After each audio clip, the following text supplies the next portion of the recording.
papers, patents, and book contributions, and has secured a Queen's Award for Environmental Achievement presented by the former Queen at Buckingham Palace. Wow, for a previous employer, but for his first and only foray into literary comment, has been a paper published in the Steinbeck Review concerning the subject of this lecture. So, go for it. Thank you, Dr. Bailey, for the introduction. Thanks to the organisers for the conference. So, Steinbeck's Timshel, the response to the evil inclination from East of Eden, the book I've had the pleasure to reread in preparation. So is it a life philosophy, but also a Hebrew typographical error? So, this is me, a fish out of water, representing a scientist talking to you as a literary conference, talking about East of Eden, whose title comes from the Bible, as Cain is banished to the land of Nod, the land of wandering, east of the Garden of Eden. So, as the fish out of water represents me, and actually to cement the stereotype, I'm going to put on my lab coat. So, as the fish out of water represents me as a scientist talking about literature, so East of Eden is an allegory for the biblical stories of Adam and Eve and Cain and Abel, where allegory is from the Greek, allos, different, agoria, talking to the assembly. So talking in veiled language where one story is used to tell or to represent another. So that's East of Eden.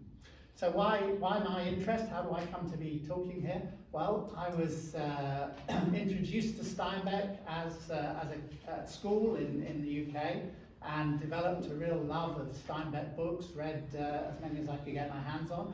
And so, en route to a family vacation in Mendocino, you can see in the photo my wife and son. My wife sat there at the front.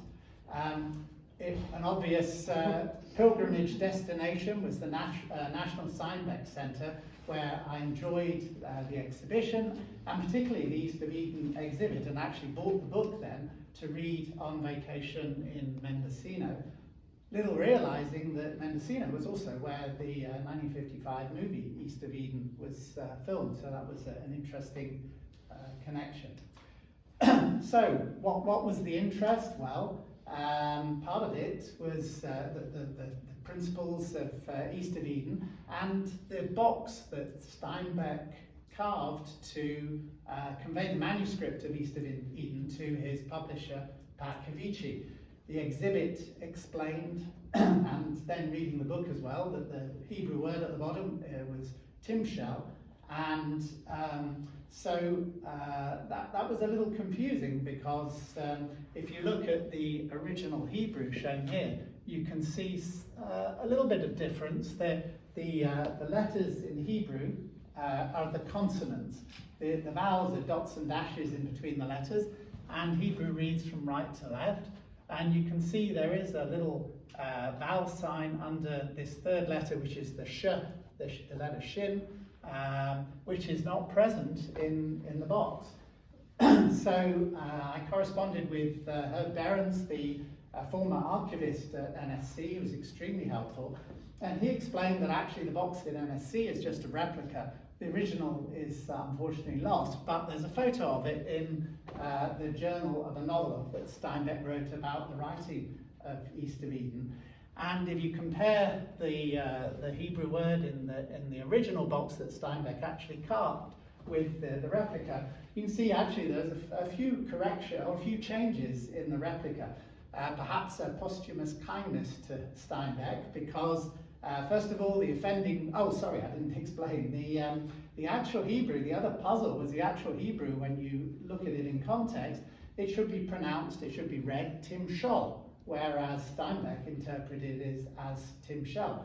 And that vowel, the offending vowel then, whether it's shell or shoal is missing in the NSC exhibit, and there's some other corrections. So maybe maybe that was a posthumous kindness, because it leaves it ambiguous whether Steinbeck carved shell or shoal. Further correspondence through NSC with Steinbeck's son yielded the story that there's a family apocryphal story that Steinbeck, when he was carving the actual box shown there, his chisel slipped, and that's how Timshel turned into Timshel. But that doesn't quite kind of hang together in terms of the Hebrew vowels. So probably it was just a misunderstanding or a transliteration error. Nevertheless, it's interesting that Steinbeck's error actually serves to cement his legacy, because a couple of weeks ago I did a Google search on Timshel. You get around 400,000 hits. If you look at the actual Hebrew word, Timshel, there's only about 1,000 hits. So Timshel its ubiquitous usage really cements Steinbeck's legacy. And you can see it everywhere. There's a load of tattoos. People all want to be marked with Timshel because of its meaning. A TV episode, and the music group Mumford and Sons, their lead singer was very intrigued by East of Eden and Timshel to describe man's choice between good and evil. He even wrote a song about it. So, Timshel then, very much Steinbeck's, and all about the response to the evil inclination from the book of Genesis. So let's look at the book of Genesis and compare it with East of Eden. So East of Eden, an allegory for the book of Genesis, chapters 3 and 4. As Steinbeck wrote, two stories have haunted and followed us from our beginning: the story of original sin and the story of Cain and Abel.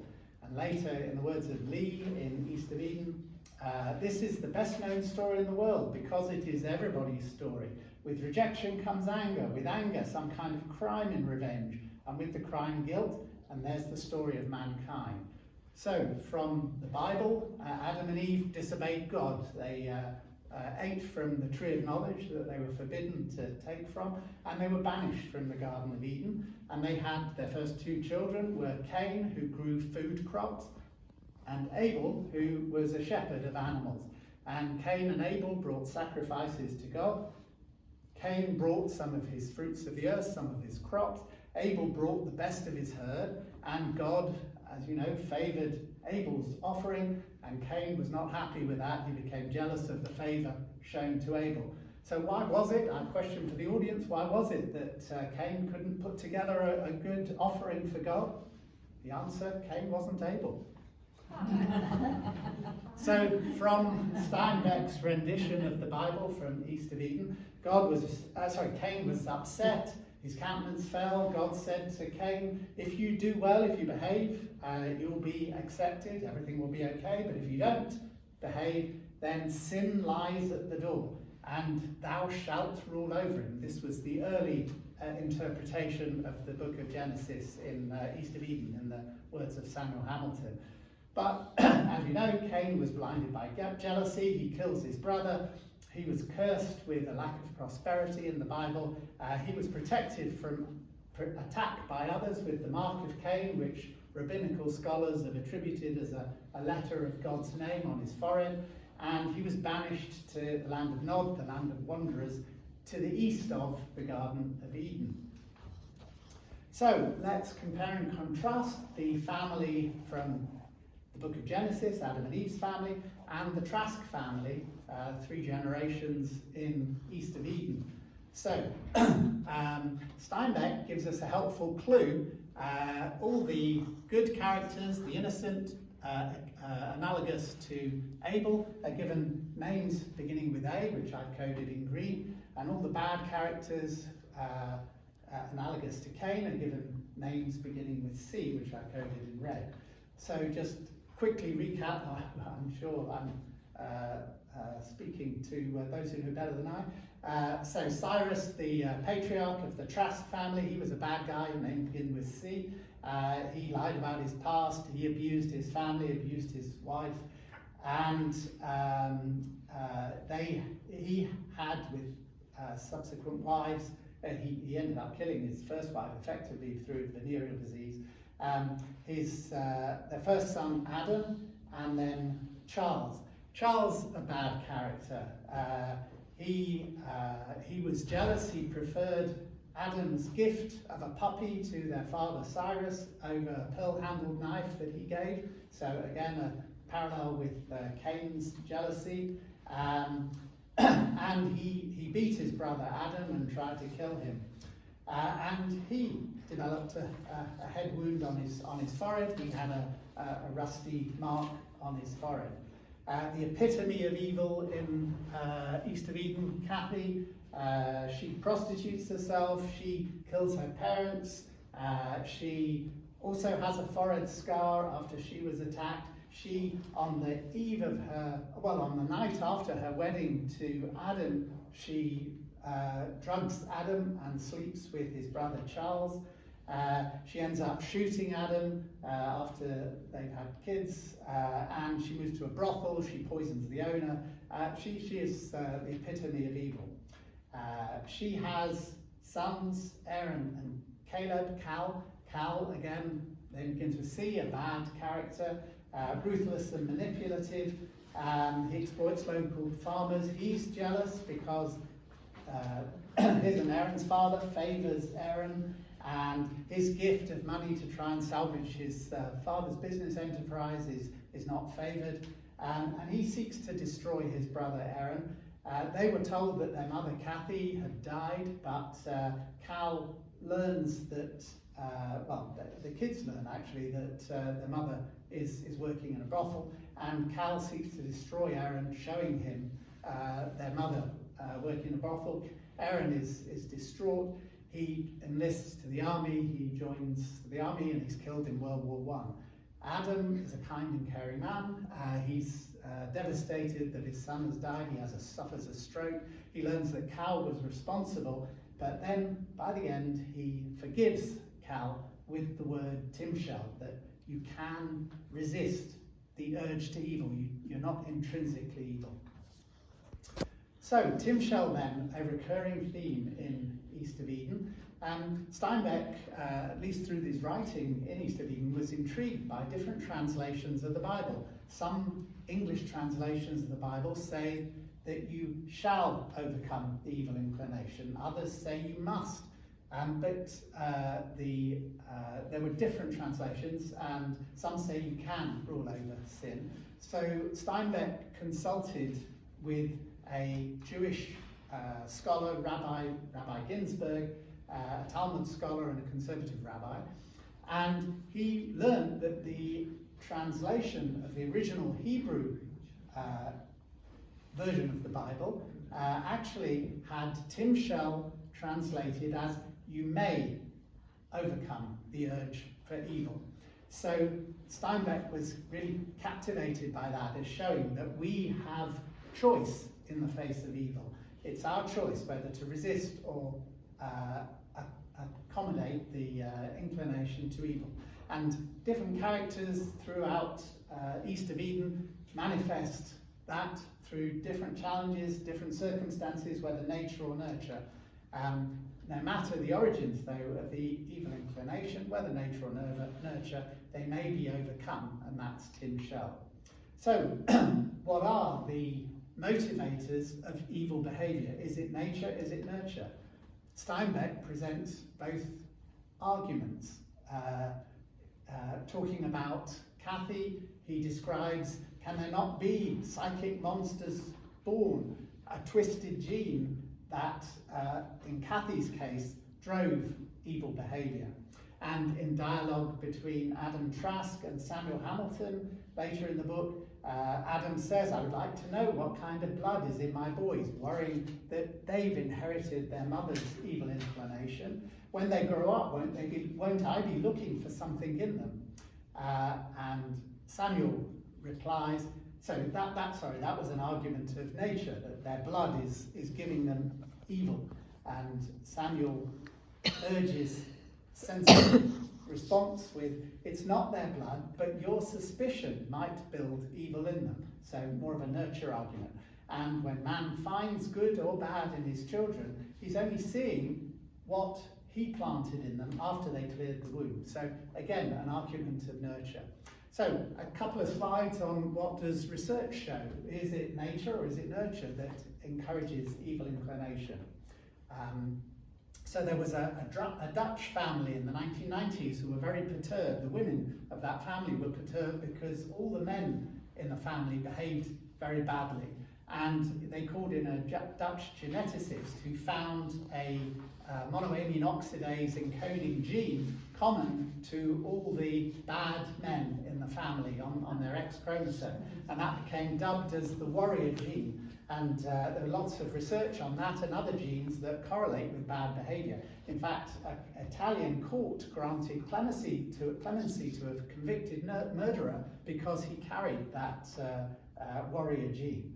So the kind of questionable behavioural genetics on whether nature, your inheritance from your ancestors, forces you or bad behaviour. And similarly, nurture. There is the cycle of violence. It's known that people who have behaved badly, who are abused badly in their younger life, tend to, oftentimes, will go on and abuse others. And in Steinbeck's words, expressed by Adam, some of our guilt is absorbed in our ancestry. What chance did we have? We are the children of our Father. We inherit our characteristics, our character.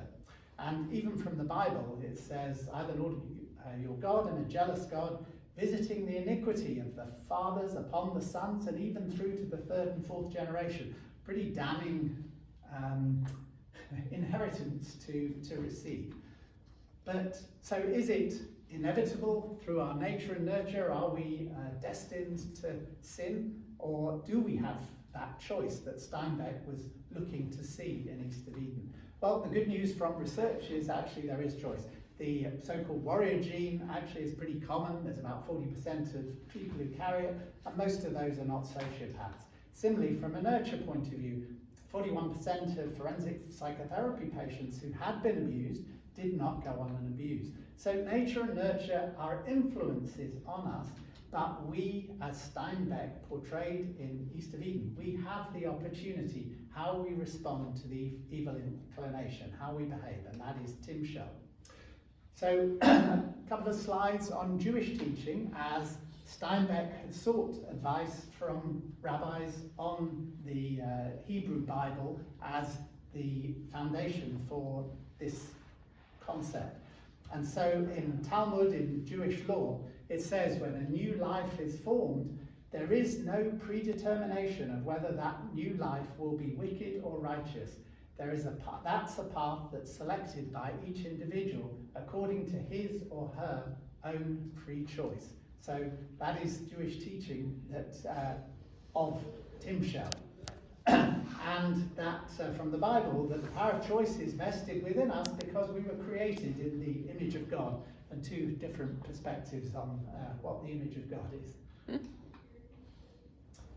Maimonides, a Jewish rabbi and philosopher from the 12th century, he reinforced all man's actions are placed in our hand. We're not forced to do any of them. There's no external force motivating us. God has given us choice and ordained a punishment for transgressing and a reward for fulfilling God's will and rules.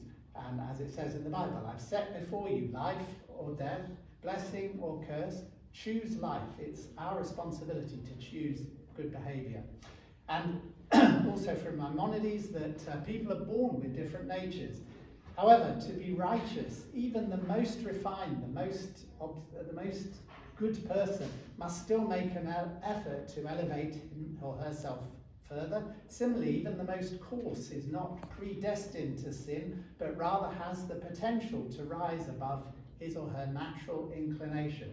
And this potential of improvement, whether for the base or the refined, is an expression of the essential godly nature within each of us.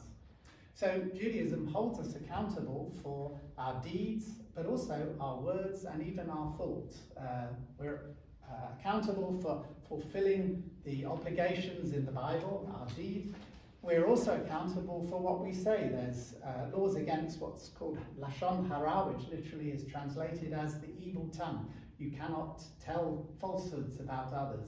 And even accountability over thought. Talmud teaches that sinful thoughts are yet more severe than sin itself.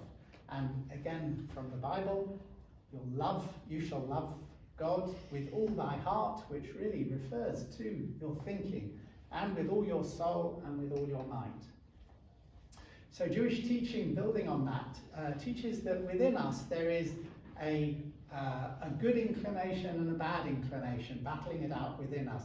The Yetzer Hara, the evil inclination, and the Yetzer Tov, means good, the good inclination. And certainly Yetzer Hara, the evil inclination, can lead us astray, but unmitigated good inclination is also not great because it just makes us complacent, like a couch potato. And so Midrash, Jewish teaching, comments that can the evil desire be good? Without the evil desire, no one will build a house or take a wife or beget children.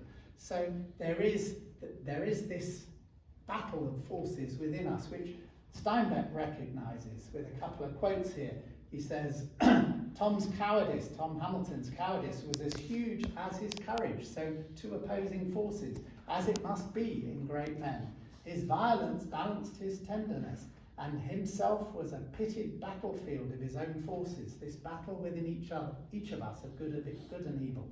And similarly, from a little later in East of Eden, we have only one story. All novels, all poetry are built on the never-ending contest within ourselves of good and evil. And so this balance of good and evil inclination within us can afford creativity. Perhaps even with Steinbeck himself, as he was writing East of Eden, he was really tortured with self-doubts and anguish. He'd lost Ed Ricketts, whose car was hit by a train a few years before, as East of Eden was going to be written, and he divorced his second wife. So, Timshel then, in East of Eden, our choice and our responsibility on how and whether to respond to the evil inclination, balancing the different influences on us and within us. And later in the Bible it says, the soul that sins, it shall die. But a son shall not bear the iniquity of the father, and a father shall not bear the iniquity of the son. So the previous quote I shared is, the iniquity will continue if the bad behaviour continues, but each of us has the opportunity to break the cycle and demonstrate good behaviour. So, Hey, Dr. Levin, I'm sorry for interrupting. We just have like 1 or 2 more minutes. Thank you. Good. I'm on my pretty much last topic. So, a Freudian view of thought. We have subconscious thought, which is most of our thinking processes, and only a little of our thought activity visible above the surface of the water like an iceberg. So, as we are bombarded with influences through our life, provocations, stresses, triggers, those generate subconscious motivations in our inner reptilian, deep motived brain, and that slowly then percolates through to conscious awareness and conscious thought. And as we become aware of then our motivations in our conscious thought, in the frontal cortex of our brain, so that generates emotions within us, and then we can take bad actions. And the opportunity, though, is as we become aware, as the subconscious motivations from our nature, our nurture, and the forces within us become percolate through to conscious thought, the opportunity with Timshel is to recognize that motivation, to take control, and that is the opportunity of Timshel. So finally, in the words of Steinbeck, the American Standard Translation of the Bible orders men to triumph over sin. The King James translation makes a promise in "Thou shalt overcome sin," meaning that men will surely triumph over sin. But it's the Hebrew word, the word Timshel, "thou mayest," that gives a choice. It may be the most important word in the world. That says that the way is open. That throws it back on us. For if thou mayest, it's true, thou mayest not. And thou mayest, that makes a man great. That gives him stature with the gods. it's easy to throw oneself into the lap of deity, saying, I couldn't help it, the way was set. But think of the glory of the choice. That makes a man a man. Thank you, Dr. Levin. So That's just, great. It's actually let him finish. 6:31 Please let right him now, finish. so we don't have any Please time let for him finish. questions. 1 second of just Please. acknowledgements and thanks to Herb Behrens, the former archivist at NSC, Peter Van Kooteren here, who both helped, Alexander Samili, Professor of Jewish Thought at the University of Manchester, Sandra Dreschner, who helped me with Hebrew pronunciation, Rabbis Pinchuk, Pinson, Rivkin, and Stiefel, who helped with the Jewish teaching on response to evil, my family, Karen, who's here, Hannah, Sam and Coda, our kids, for encouragement and support, Hannah for some of the illustrations here, and also a thanks to someone who I presume is here. As I was preparing for this talk, I looked in Wikipedia on East of Eden, and I found mention of this, the subject of this lecture, with Daniel Levin explores the nuances of Steinbeck. So I assume I have to thank somebody for that Wikipedia entry. Thank you.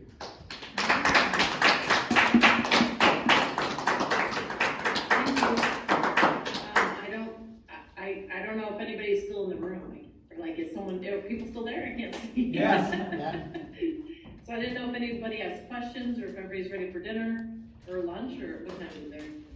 It's 4:30. 4:30. We're good. All right, okay, sorry, it's 4:30, yes. It's 6:30 here, sorry, I'm in Chicago. So it's 4:30. Does anybody have any quick questions? And I can't see if you do have your hand up. Oh, so, yeah, back, maybe? Yeah, I do. I just want to say that the box does still exist, the original box. Ah, okay, It's thanks. in Kovici's family still has it, so they may have donated to University of Texas by now, I don't know. I tried to trace it and Yeah, I it's still, hit a so dead end. it's really an interesting question as to whether it's, how detailed it is, but, it does exist. Thank you. Well, I mean, the photos in Journal of the Novel. In fact, I noticed there's a photo of it in the exhibition here. So you can see pretty well. There were some mistakes, and the NSC replica has seems to have fixed those mistakes. Yeah. But you have to see it. Thank you. Thank you. Mrs. Cavici, Pat Cavici's, Pat Jr.'s Cavici, is still alive, so she might, and responsive. Yeah, She probably knows. I know, that's how I know. Would you I talked to her once. Okay. Thanks. So, yeah. Actually, I have a question for Dr. Bailey. I was interested with the Catholic pig, whether how the Catholic Church responded to the book, whether they recognised the satire, whether there was anybody who had their nose put out of joint, how that was received. My understanding, it was, there was some noses put out of joint, since he wrote it in 36. But then there's, I mean, that's another reason probably why it's not talked about that much, but also there's the question of like, it's a different type of writing for him. So I would say that, from what I've read, because I'm not like a total expert on Saint Katie the Virgin, but you are now. I know, really. There was, in fact, yes, of course, because he was making fun of something that was very serious, and still is. Well, there's an easy way to find out. Susan's wonderful book on the contemporary reviews of Steinbeck. There you go. 20 years ago, right? Tell us about Saint Katie the Virgin. So that it was in the Long Valley. It was in the Yeah, Long Valley, I right? don't think it's mentioned, but what's interesting, it was sent out, the St. Katie the Virgin is one of the most valuable Steinbeck,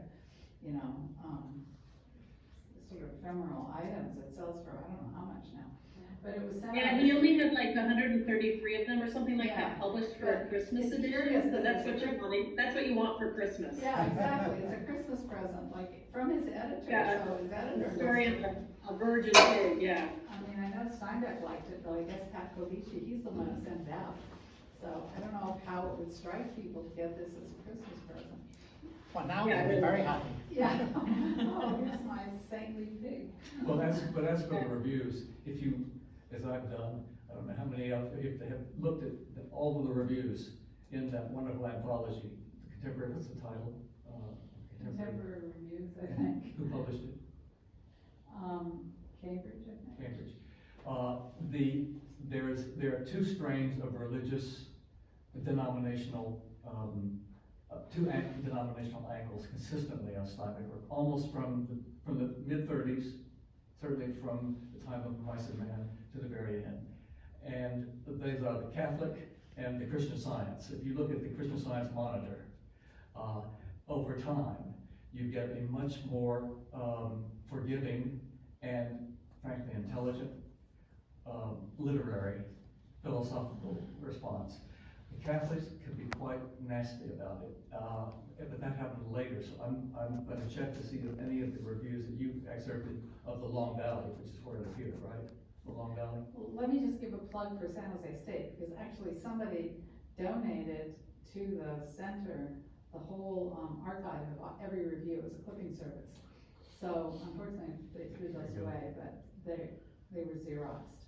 So every review should be here somewhere. But your book makes it much easier. Well, yeah, but I mean, it's not all of them, so if you wanted every review, they're here at San Jose State. Well, the thought occurred to me that Steinbeck must be looking down with great appreciation and surprise that his work is being discussed and reviewed and represented. Oh no, he's looking up. I do have a question for Professor Bailey. Have you looked at the werewolf story? Have you talked about that? Or Did what? have you looked at Steinbeck's werewolf story that Gavin Jones was thinking should be? Do you know anything about that? No? Okay. To look at the werewolf, what did you just say? I'm sorry, it's so hard to hear Give you. it the title. Oh, there's a werewolf story that Murdered for a Full Moon that's at University of Texas that Steinbeck. Dr. Levin, what is Susan asking? She's asking if you know about the werewolf story that Steinbeck wrote. No, I'm sorry, but now I will look into it. It's at the University of Texas. It's at the University of Okay, Texas. thank you, Yeah. thanks. Is it only there? Yeah, Yeah, it's unpublished. I know. Unpublished manuscript. Right, I guess I gotta get to Texas. Get your magnifying glass out. Okay. Well, thank you. Susan. Thank you, Thanks, everybody. Dr. Bailey as well. I can see why your professor ratings for you are so high. What? Ow, I never look at those. Oh, you can afford to. No, I'm so embarrassed. Okay, well, thank you. Thanks I everybody. appreciate everything. Thank you, everyone.